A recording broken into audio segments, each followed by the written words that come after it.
Well, George V is written off as being an incredibly dull king, and his wife, Queen Mary, is written off as being a sort of caricature character. Actually, if you look at his reign, well, first of all, nobody could deny it is full of the most extraordinarily tumultuous political events, First World War, etc.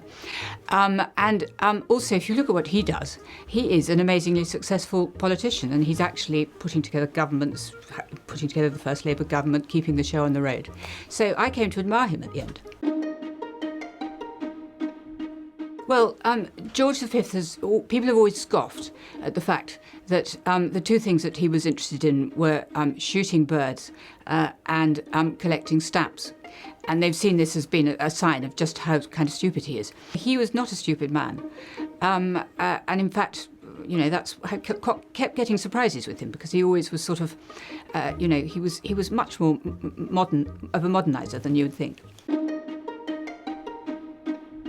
Oh, I love writing biography. I mean, I'm basically a historian. I teach history. But biography is a great opportunity, you know, for you can do your history, you can get the context, and then you've got this wonderful story of and getting to know the person, getting to understand them, how they tick, getting the story of their life. I think it's a great thing to work in. Well, it took rather a long time. I'm a slow biographer. This one took about 7 years. And the first thing you have to do is immerse yourself, or at least for this kind of book.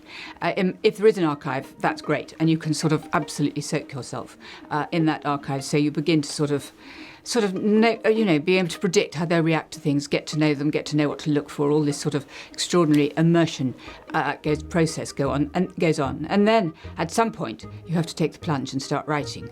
And actually, the writing, when it goes well, is wonderful. When it doesn't, it's awful. But the writing is also part of the excitement of writing this kind of book. Well, I'm so grateful to have been shortlisted for this prize. I think it's a great honour.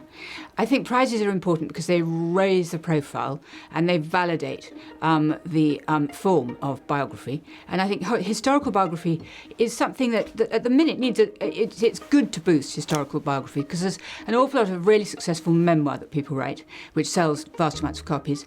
And there's also a lot of literary biography. And historical biography has been slightly the sort of, you know, always the bridesmaid, never the bride. But I think now is the time for the historical biography, and I think that the books that were shortlisted and also the winner last year, all of them show just what a kind of, you know, what a sort of flourishing genre it is.